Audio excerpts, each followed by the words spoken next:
السلام علیکم ورحمۃ اللہ وبرکاتہ نحمده ونصلی علی رسوله الکریم اما بعد فاعوذ باللہ من الشیطان الرجیم بسم اللہ الرحمن الرحیم اليوم اکملت لکم دینکم واتممت علیکم نعمتی ورضیت لکم الاسلام دینا صدق اللہ العظیم۔ محترم حاضرین جمعہ، بزرگ و دوستوں اور میرے عزیز ساتھیوں، گزشتہ چند جمعہ سے ہم اللہ کو سب سے زیادہ ناپسندیدہ عمل یعنی شرک کے متعلق گفتگو کر رہے تھے، جو ایک بہت بڑا گناہ ہے، ناقابل معافی، کہ بغیر توبہ کے شرک معاف نہیں ہوتا۔ اسی طرح آج ہم جس گناہ کے متعلق جو شرک کے برابر کا ہے اس کے متعلق گفتگو کریں گے۔ مطلب شرک کے بعد جو دوسرا نمبر آتا ہے وہ اسی کا آتا ہے۔ اسی لیے آپ نے اکثر مجھے دعاؤں میں سنا ہوگا کہ اللہ رب العزت کفر سے، شرک سے، بدعات سے، خرافات سے، ضلالت سے، گمراہی سے ہماری حفاظت کرے۔ تو دوسرا جو نمبر ہے وہ بدعات کا ہے۔ اب بدعات جو ہے یہ بدعتون کی جمع ہے، یعنی وہ جو برا کام ہے اگر وہ ایک ہو تو اس کو کہتے ہیں بدعت، اور وہ مختلف ہو، زیادہ ہو تو کہیں گے بدعات۔ چونکہ یہ عربی لفظ ہے تو ہم کو سمجھ میں نہیں آتا کہ بدعات کہتے کس کو ہے، بلکہ بعض لوگ اس کا پروناؤنس بھی غلط کرتے ہیں، بدت بولتے ہیں اس کو، بدت۔ یہ بدت نہیں ہے، بدعت ہے۔ بہرحال تو سب سے پہلے یہ سمجھیں آسان زبان میں کہ بدعت کہتے کس کو ہے۔ ہر وہ نیا کام، جملے پر غور کریں، ہر وہ نیا کام جس کو انسان دین سمجھ کے نیکی اور ثواب حاصل کرنے کے لیے کرتا ہے، ہر وہ نیا کام جس کو انسان یا جس کو کہے مسلمان دین سمجھ کے نیکی اور ثواب حاصل کرنے کے لیے کرتا ہے، حالانکہ دین اور شریعت میں اس کی کوئی بنیاد اور اصل نہیں ہوتی، اس کو کہتے ہیں بدعت۔ اور اللہ کے نبی صلی اللہ علیہ وسلم نے بدعت سے اپنی امت کو ہمیشہ روکا ہے۔ روایت میں آتا ہے کل بدعت ضلالہ، ہر بدعت یعنی ہر وہ نیا کام جس کا حکم نہ اللہ نے دیا، نہ رسول نے دیا، نہ صحابہ نے اس کو کیا، اس کو ہم نیکی سمجھ کے ثواب کی نیت سے کرتے ہیں، جس کی دین میں شریعت میں کوئی بنیاد اور اصل نہیں ہے، اس کو کہتے ہیں بدعت۔ اب یہ اتنا بڑا گناہ کیوں ہے بدعت؟ کیونکہ ہم تو کوئی بھی چیز نیکی سمجھ کے کر رہے ہیں تو اچھی بات ہے، اتنا بڑا گناہ کیوں ہے؟ جیسے مثال کے طور پر ابھی ہم جمعہ کی نماز ادا کریں گے، روزانہ ہم ظہر کی 4 رکعتیں فرض پڑھتے ہیں، کتنی پڑھتے ہیں؟ اب اللہ کا حکم ہے، نبی کا طریقہ یہ ہے کہ جمعہ کی جو نماز ہوگی وہ 2 رکعت پڑھی جائیں گی، لیکن ہم اس کو 4 پڑھیں۔ کتنی پڑھیں؟ جمعہ کی نماز رکعتیں 4 پڑھیں۔ اگر سمجھو میں نے 4 رکعت پڑھ لیا جمعہ کی نماز اور آپ نے میرے پیچھے پڑھی، تو کیا یہ آپ اس کو ایکسیپٹ کریں گے؟ ہر آدمی جو دین کی تھوڑی بھی سمجھ بوجھ رکھتا ہے وہ یہ کہے گا کہ یہ کام غلط ہوا، ہماری جمعہ کی نماز نہیں ادا ہوئی، واپس پڑھنا پڑے گا۔ حالانکہ دکھنے کے اعتبار سے اچھا کام ہے نا بھائی، 2 رکعت ہم نے زیادہ پڑھی، 4 سجدے زیادہ کیے، 2 رکوع زیادہ کیے، اللہ کی حمد و تسبیح اس میں بیان کی، تو میں یہ کہوں گا میں نے تو اچھا کام کیا 4 رکعت پڑھ کے، آپ کیوں مجھے ٹوک رہے ہو؟ تو آپ کہیں گے آپ نے اچھا کام بھلے ہی ظاہراً کیا، لیکن اللہ کا حکم بھی پورا نہیں ہوا اور نبی کا طریقہ بھی پورا نہیں ہوا۔ سمجھ آ رہی بات؟ آپ کیا کہیں گے؟ ہمارے نبی نے جو ہے جمعہ کی 4 رکعت کا حکم نہیں دیا اور نہ اس کو پڑھا ہے، کام تو دکھنے میں اچھا ہے، 2 کی جگہ 4، لیکن شریعت میں اس کی اجازت، کوئی بنیاد، کوئی اصل نہیں ہے، اور آپ اس کو دین سمجھ کے کر رہے ہیں۔ تو معلوم ہوا دوستو، بدعت میں مبتلا ہونے والا یعنی کوئی ایسا کام جو نہ اللہ نے اس کا حکم دیا، نہ رسول نے اس کو کر کے دکھایا، نہ حکم دیا، اور وہ دین سمجھ کے اس کو کر رہا ہے، تو یہ 3 قسم کے بڑے بڑے اللہ پر، رسول پر الزام لگا رہا ہے۔ بدعت کا گناہ اس لیے اتنا بڑا ہے کیونکہ یہ جو بھی کچھ کر رہا ہے اس کے اندر 3 خرابیاں ہیں۔ سب سے پہلی خرابی یہ بات سمجھ لے دوستو، انشاءاللہ دنیا میں جو بھی کچھ ہوتا ہے پورے دنیا کے اندر، اور آج ہمارے بھولے بھالے مسلمان جس خرافات میں، جس بدعت میں لگے ہوئے ہیں، ہم کو روزہ روشن کی طرح سمجھ میں آ جائے گا کہ یہ غلط کر رہے ہیں یا صحیح کر رہے ہیں۔ کئی لوگ آج تک کنفیوز ہے، بھائی یہ کام غلط ہو رہا ہے کہ صحیح ہو رہا ہے؟ اب کوئی کہے کہ غلط ہو رہا ہے تو کہیں گے ہمارے باپ دادا غلط تھے کیا؟ ہمارے باپ دادا کے زمانے سے ہو رہا ہے یہ؟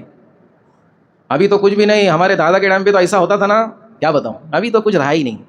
بولنے والے ایسے بھی بولتے ہیں.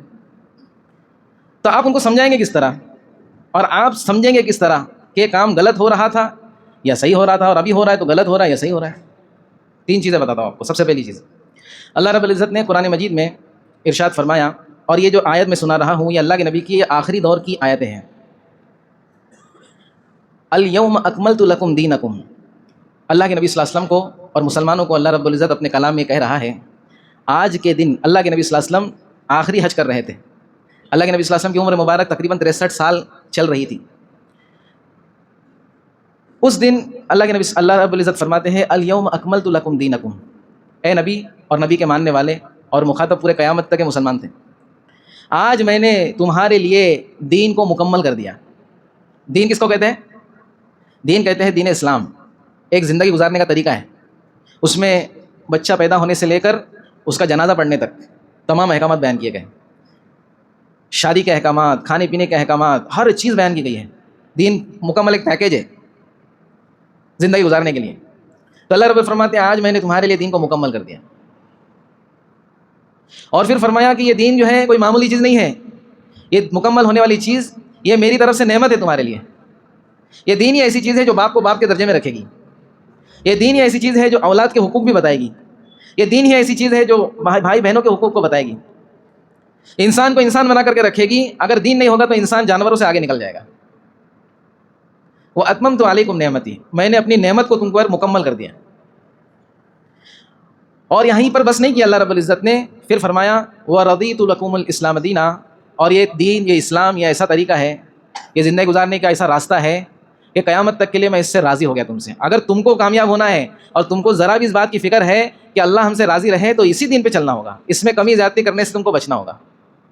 اچھا ایک بات بتائیں مجھے, کوئی بھی چیز مکمل کب ہوتی ہے؟ اللہ رب نے فرمایا کہ دین مکمل کر دیا میں نے. اب میرے پاس پانی کا گلاس ہے, یہ گلاس ہے, یہ مکمل کب کہیں گے کہ مکمل بھرا ہوا ہے؟ جب یہ اس کے پورے اوپر تک آ جائے گا, اس کو کہیں گے مکمل. آدھا رہے گا تو اس کو مکمل کہیں گے, اور اگر بہہ رہا ہے تو کہیں گے لبریز ہو گیا, مطلب مکمل سے بھی زیادہ ہو گیا. اب اس میں اگر گلاس پورا بھر گیا, مکمل بھر گیا, تو اس میں کوئی گنجائش نہیں ہے اور بھرنے کی. اب بھریں گے تو گرے گا. اور اگر آدھا ہے تو اس کو مکمل بول نہیں سکتے, یا مکمل سے تھوڑا کم ہے تو بھی مکمل نہیں بول سکتے اس کو. معلوم ہوا دوستو, اللہ رب العزت نے اپنے نبی کی زندگی میں دین کے احکامات اور دین کی جو ضروری چیزیں تھیں اس کو مکمل کر دیا, اور اس کا خود اللہ رب العزت فرما رہے ہیں. اب اگر کوئی کھڑا ہوتا ہے اور کہتا ہے کہ بھائی ایسا بھی کرنا چاہیے, یہ بھی کرنا چاہیے, وہ بھی کرنا چاہیے. کیوں کرنا چاہیے؟ کیونکہ ہمارے باپ دادا کرتے تھے.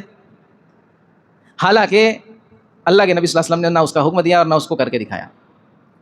تو بدعات میں مبتلا ہونے والا شخص یہ مانتا ہے, دبے الفاظ میں دل میں یہ سوچتا ہے کہ دین مکمل نہیں ہوا ہے. اگرچہ زبان سے نہیں بولتا, زبان سے بولنے کا نہیں, دین تو مکمل ہے. ارے دین مکمل ہے تو پھر یہ کیوں کر رہا ہے تو اس کے بعد اس کا کوئی جواب نہیں ہوگا. ایک بات یہ, بدعات اتنا بڑا گناہ کیوں ہے؟ کیونکہ وہ دین کی تکمیل کو نہیں مانتا, بدعتی. دوسری چیز, اللہ کے نبی صلی اللہ علیہ وسلم نے اللہ کے حکم سے جو اللہ رب العزت نے آپ کو احکامات دیے ہیں, جو اعمال دیے ہیں, وہ اپنی زندگی میں سب بتا دیے ہیں. ارے بتا ہی نہیں بتایا. کوئی ایمان والا یہ نہیں بول سکتا کہ اللہ کے نبی صلی اللہ علیہ وسلم نے ہماری ضرورت کی کچھ چیزیں بتائی اور کچھ چھپائی. نعوذ باللہ من ذالک. کوئی بول سکتا ہے اللہ کے نبی نے کچھ چھپایا ہے؟ ہم یہ کہتے ہیں, ہمارا ایمان ہے کہ اللہ کے نبی نے جو احکامات اللہ رب العزت نے, جو اعمال اللہ رب العزت نے, جو کرنے کی چیزیں, جو نہ کرنے کی چیزیں, سب چیزیں جو اللہ نے آپ صلی اللہ علیہ وسلم کو بتائی تھی وہ اللہ کے نبی صلی اللہ علیہ وسلم نے اپنی امت کو بتا دی. اب اگر کوئی یہ کہے کہ اللہ کے نبی صلی اللہ علیہ وسلم نے کچھ چیزیں چھپائی تو وہ ایمان میں ہو سکتا ہے؟ وہ اس کا ایمان سے فوراً اس کو ایمان سے نکال دیا جائے گا, خود بخود نکل جائے گا. تو بدعات کرنے والا, یعنی ایسا کوئی عمل کرنے والا جو اللہ کے نبی نے نہیں کیا, اللہ کے نبی صلی اللہ علیہ وسلم نے نہ اس کا حکم دیا, نہ اللہ نے اس کا حکم دیا, اور اس کو وہ نیکی سمجھ کے آج کے زمانے میں کر رہا ہے, اسلام کا ایک پارٹ اور ایک حصہ سمجھ کے اس کو کر رہا ہے, اس کی اصل اور بنیاد ہے ہی نہیں, تو وہ دبے الفاظ میں اللہ کے نبی پر یہ الزام لگا رہا ہے کہ آپ نے یہ چھپایا تھا, یہ میرے کو معلوم پڑا اس لیے میں کر رہا ہوں. نعوذ باللہ من ذالک. سمجھ میں آ رہی بات؟ تیسری چیز, تیسری بنیاد سمجھے بدعت کی.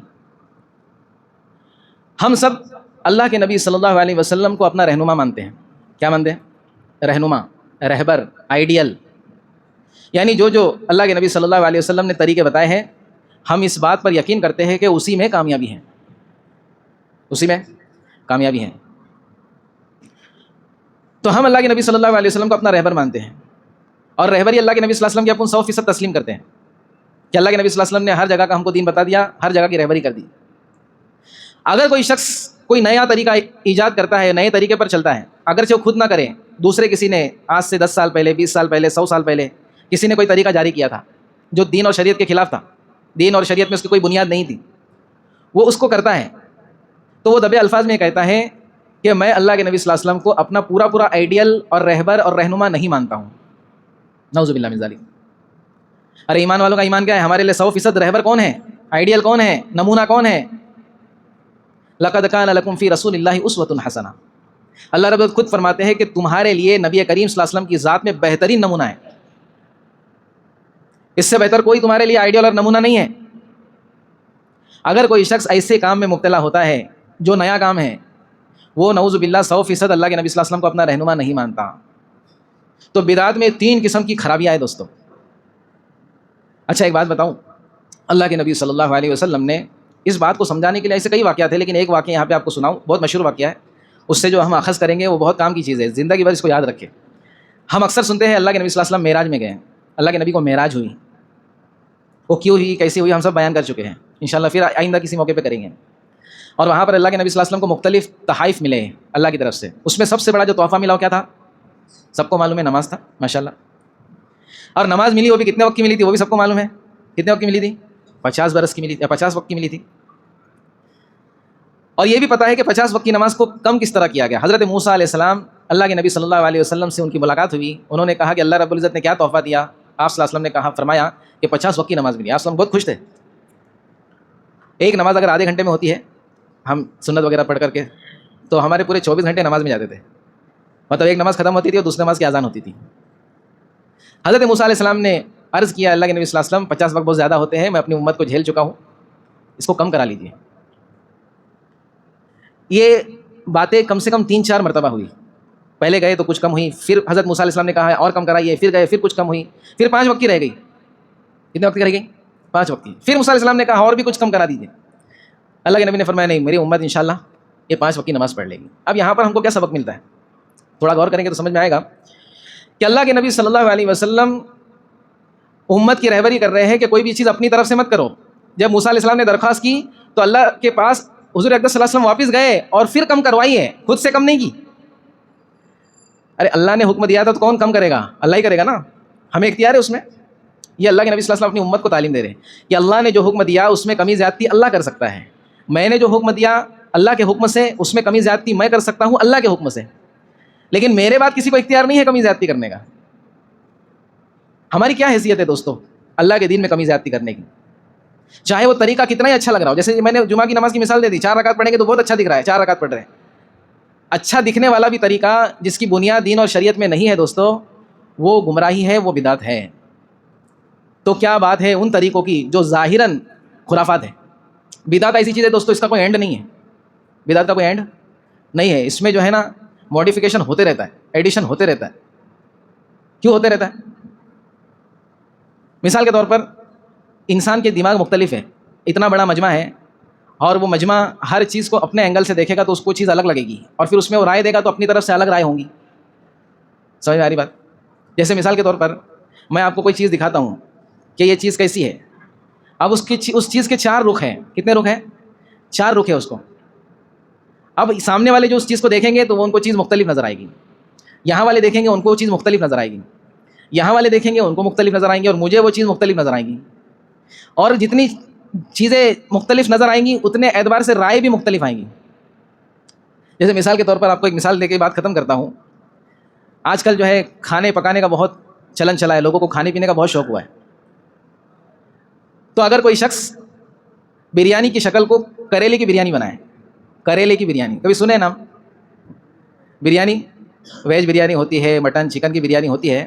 اگر کوئی شخص ماڈیفائی کر کے اس کو کریلے کی بریانی بنا دے تو جس نے بریانی کی ایجاد کی تھی وہ اپنی قبر میں سے اٹھ کے اس کو مارے گا نہیں مارے گا؟ بولے یہ کیا کر دیا تو نے، کریلے کی بریانی.